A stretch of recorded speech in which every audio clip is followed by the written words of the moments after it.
bem-vindos ao Mundo na Zona, o nosso programa aqui no canal do Zona Curva para falar sobre política internacional toda semana. Eu sou a Giovana Branco, eu sou doutoranda em ciência política e pesquisadora de política externa russa, e hoje eu tô aqui para falar sobre os principais acontecimentos dos últimos dias, a começar pelo Oriente Médio, que se mantém ali muito instável há bastante tempo. Quase toda semana a gente fala sobre o Oriente Médio e dessa vez não é diferente. Nesses últimos dias, o primeiro-ministro de Israel, Benjamin Netanyahu, decidiu dissolver o seu gabinete de guerra de uma forma quase que simbólica, depois que dois membros extremamente influentes e importantes deste pequeno gabinete composto por 5 pessoas decidiram sair dos seus cargos. Então, o gabinete na prática já estava desfeito, mas foi realmente um anúncio bem simbólico do Benjamin Netanyahu ao dissolver o gabinete e pensar agora em novas formas de governar em meio ao conflito que acontece na faixa de Gaza desde os ataques do Hamas em outubro do ano passado. Tanto Gantz quanto Eisenkot, que foram justamente os dois que deixaram o gabinete de guerra composto por Benjamin Netanyahu no início das incursões israelenses na faixa de Gaza, eram vistos como duas vozes moderadoras dentro do gabinete, dentro do governo, tentando justamente manter o conflito armado em Gaza dentro do controle, sem que Israel tivesse atuações tão radicais. Mas desde a saída de ambos do gabinete, Benjamin Netanyahu vem enfrentando pressão de uma ala da direita mais radical do governo, que procuram justamente ocupar estes lugares e dar um novo tom ao gabinete de guerra, possibilitando, portanto, um radicalismo muito maior das decisões israelenses em meio ao conflito e também o aumento das ações militares na faixa de Gaza, já que estes novos membros em potencial do futuro gabinete de guerra, que deverá ser composto pelo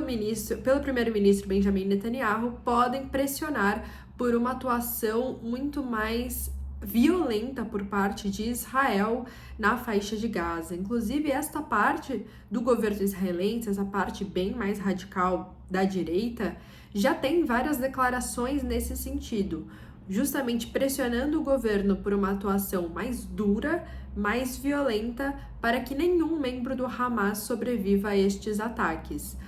sem, obviamente, considerar todas as mortes civis de palestinos que estão ocorrendo desde outubro do ano passado. Isso tudo aconteceu em meio a uma decisão do Estado de Israel de parar o conflito de forma momentânea durante o dia em algumas regiões do sul da faixa de Gaza para permitir a entrada de ajuda humanitária na região. Várias organizações internacionais já alertaram para os altos casos de desnutrição e mortes por fome que estão acontecendo entre os palestinos e disseram que vem sim enfrentando muita dificuldade de entregar ajuda humanitária na faixa de Gaza, muito por conta do amplo controle do Estado de Israel para essa entrada. São relatados inúmeros checkpoints do governo israelense, principalmente na região do sul de Gaza, ali próximo à fronteira com o Egito, principalmente, na entrada por Rafah, que atualmente está fechada,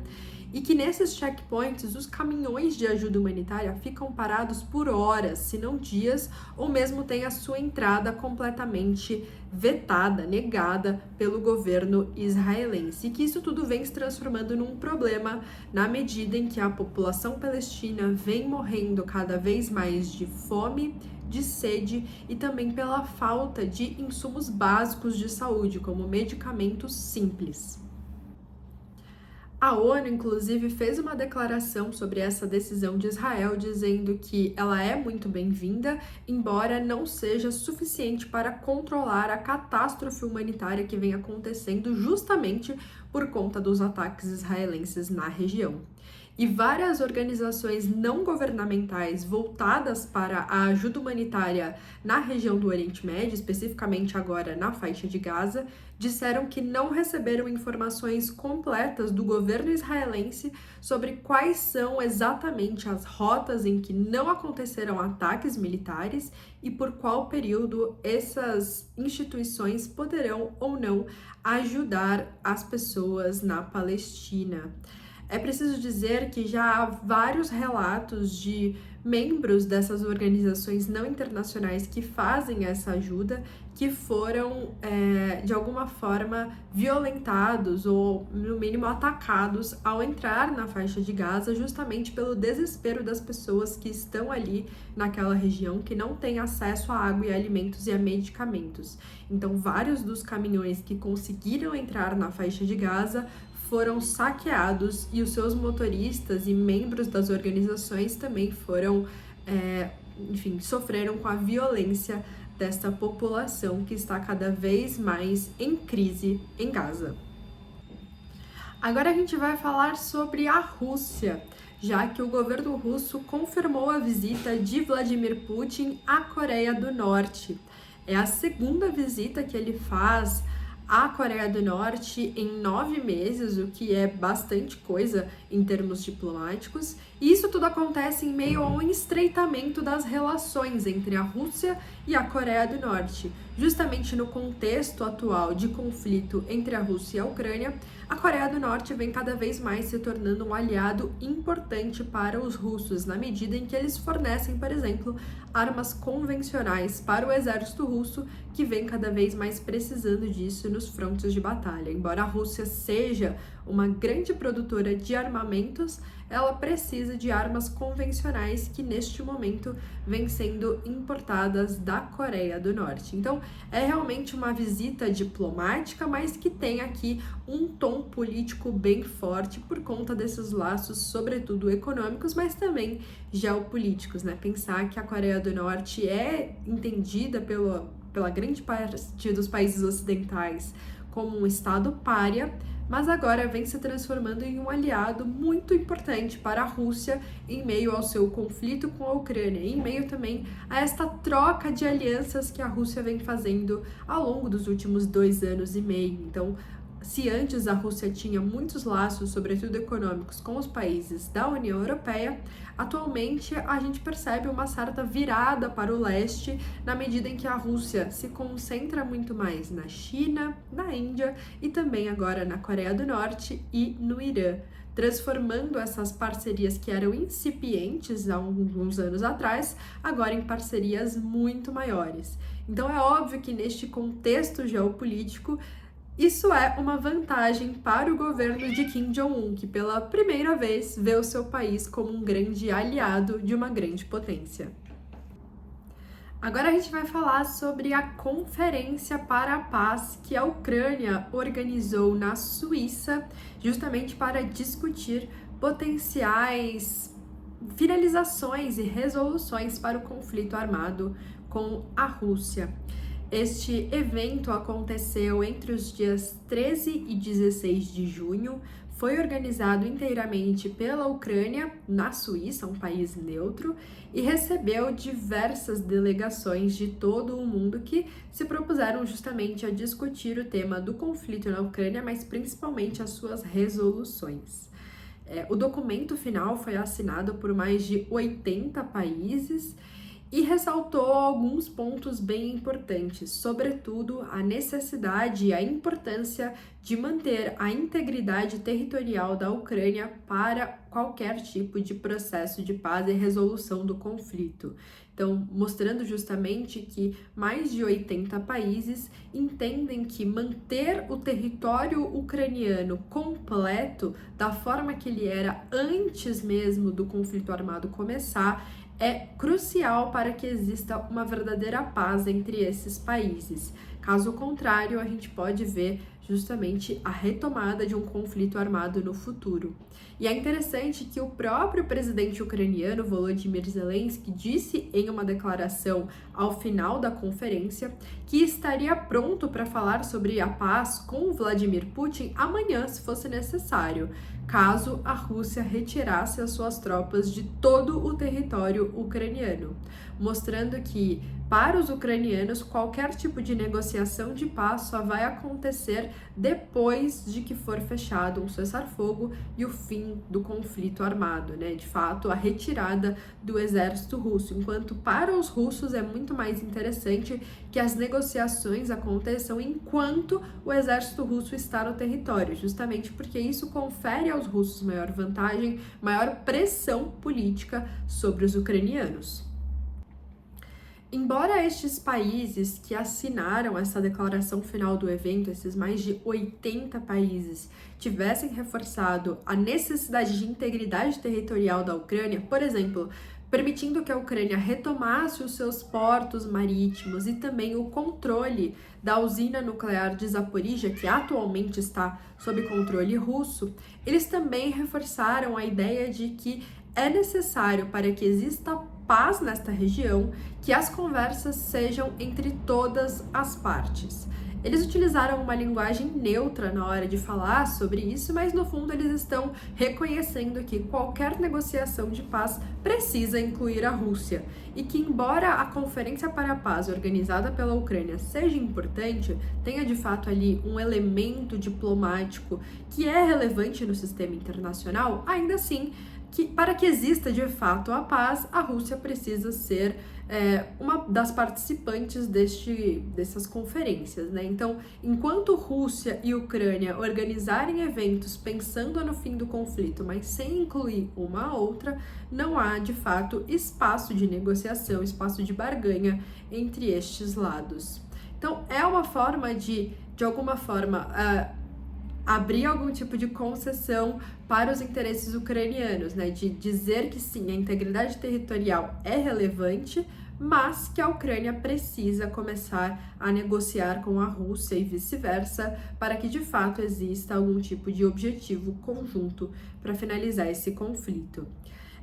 Alguns países bem importantes não endossaram este documento, foram principalmente 6 países do G20, o G20 que é o grupo das 20 maiores economias do mundo, na verdade são 19 países e mais a União Europeia, e entre eles não endossaram o documento final da Conferência para a Paz o Brasil, o México, a Arábia Saudita, a Índia e a Indonésia. Inclusive, o presidente ucraniano Volodymyr Zelensky cobrou tanto o Brasil e também a China para um posicionamento mais duro em relação às negociações de paz com a Rússia e também algum tipo de interferência maior. Então, ele não necessariamente abriu espaço para que ambos sejam mediadores deste conflito, como era o interesse tanto do Brasil quanto da China em determinado momento desde o início da guerra em 2022, mas ele também pediu por um posicionamento mais claro, já que Brasil, principalmente, vem assumindo uma posição de neutralidade em relação a este conflito, embora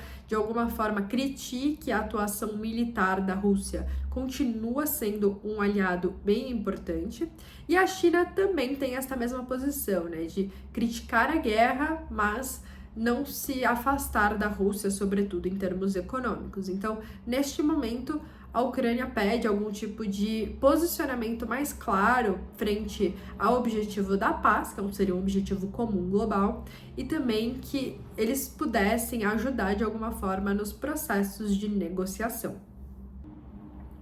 A conferência aconteceu logo após uma declaração importante do presidente russo Vladimir Putin sobre quais seriam as condições da Rússia para que houvesse paz na Ucrânia e quais seriam as suas condições, nacionais para que pudesse haver de fato um cessar-fogo e o início de negociações. Quais as condições para tudo isso? Segundo o presidente russo Putin, a Rússia pede, sobretudo, 2 coisas para que o cessar-fogo seja possível. E, segundo ele, caso essas 2 coisas acontecessem, seria um cessar-fogo imediato por parte dos russos. A primeira delas é que a Ucrânia abrisse mão de 4 territórios no leste do seu país. Aquelas 4 repúblicas que já foram anexadas formalmente pela Rússia e que desde o ano passado estão sob controle dos russos. É importante dizer que não há a totalidade destes territórios sob controle da Rússia. Embora a Rússia tenha anexado essas regiões de caráter formal, ainda assim, na prática, nem toda a extensão territorial desses lugares está sendo controlada pela Rússia. Mas, a princípio, isso consolidaria sobretudo um corredor terrestre ligando o território da Rússia à Península da Crimeia, que já foi anexada pela Rússia em 2014 e não é reconhecida internacionalmente, e possibilitaria justamente que este trânsito acontecesse de forma mais fácil, além de, obviamente, também permitir que a Rússia tivesse mais acesso ao Mar Negro, um mar quente que é muito importante para a economia russa, na medida em que a Rússia tem acesso principalmente a portos de água fria. E a segunda condição proposta pela Rússia para que pudesse haver qualquer tipo de negociação de paz e um cessar-fogo imediato na Ucrânia é que o governo ucraniano se comprometa a ser permanentemente neutro em relação à OTAN, não podendo nunca ser membro do bloco, uma aliança defensiva ocidental, e também nem permitir que a OTAN colocasse qualquer tipo de armamento ou construísse bases militares no seu território. Já que, por um argumento de segurança, o que a gente percebe é justamente que o avanço da OTAN ao longo do tempo, cada vez mais próximo às fronteiras da Rússia, causa muita insegurança no governo russo, à medida em que bases militares estão cada vez mais próximas do seu território. É também importante lembrar que, desde o início do conflito, outros países entraram na OTAN. E atualmente a fronteira terrestre que a Rússia tem com países membros do bloco dobrou em relação ao que era em 2022. Então, a Rússia já está, por esse argumento, mais insegura do que ela estava em 2022. Então, mesmo assim, a Rússia pede que essa seja uma das condições para que a Ucrânia possa finalizar o seu conflito com a Rússia, para que não exista mais a guerra nesta região e para que exista um cessar-fogo imediato. O presidente Zelensky ainda não fez uma declaração totalmente respondendo a esta proposta da Rússia, mas pelo que foi decidido na Conferência para a Paz apenas alguns dias depois, já dá para perceber que isso não é necessariamente levado em consideração, inclusive porque muitos países que endossaram o documento final disseram sobre a necessidade de totalidade, da integridade territorial da Ucrânia, que vai justamente contrário à proposta da Rússia de que a Ucrânia cedesse 4 dos seus territórios para os russos. E para finalizar o nosso vídeo de hoje, eu vou falar sobre uma decisão da OTAN, que vem cogitando colocar as suas armas nucleares em alerta. Ao que tudo indica, esta decisão da OTAN, que foi anunciada pelo seu secretário-geral, seria uma resposta à China, que vem aumentando intensamente a produção das suas armas nucleares e aumentando bastante o seu próprio arsenal nuclear nacional. Mas quem respondeu a esta proposta da OTAN foi justamente a Rússia. O porta-voz do Kremlin, Dmitry Peskov, disse que isso não é nada mais, nada menos do que uma forma de escalar o conflito com a Rússia, que isso deixa, sim, a Rússia numa posição de muito mais insegurança e que isso vai totalmente contrário a qualquer norma de política internacional. Que todas as vezes que o presidente russo Vladimir Putin fala sobre armas nucleares é sempre uma reação a uma pergunta, a algum tipo de provocação externa, e que isso nunca parte necessariamente dele, de querer usar armas nucleares ou de ameaçar usar armas nucleares, e que a OTAN estaria fazendo justamente isso ao fornecer uma grande ameaça de segurança à Rússia. E que, caso isso de fato se concretizasse, a Rússia seria obrigada a responder no mesmo tom. No fundo, o que a gente está vendo aqui acontecer é um clássico dilema de segurança, que é quando um dos atores, uma das partes, ao tentar se transformar em mais seguro, ao tentar se fortalecer, se armar visando a sua defesa, acaba justamente por provocar uma ameaça no parceiro, né, naquele ator que está imediatamente ao lado. E este ator segundo se torna mais inseguro e também começa a se armar, provocando uma ameaça no primeiro. Então a gente vê, na verdade, como que esses processos de escalada da violência acontecem na vida real no momento em que a OTAN, dando essa declaração que a princípio era uma resposta à China, acaba por causar uma maior insegurança, uma sensação de insegurança na Rússia, que provavelmente também vai responder colocando ali, ou pelo menos fazendo testes nucleares, como normalmente é a resposta da Rússia, ou possivelmente também colocando as suas armas nucleares em alerta, fazendo ali algum tipo de estardalhaço para mostrar que se a OTAN elevar a barra, a Rússia consegue elevar também. Eu espero que vocês tenham gostado do vídeo de hoje. Se vocês tiverem qualquer dúvida sobre esses temas, comentem aqui embaixo. E também, se vocês tiverem sugestões de temas para a próxima semana, também é só falar por aqui. Muito obrigada e até o vídeo da semana que vem.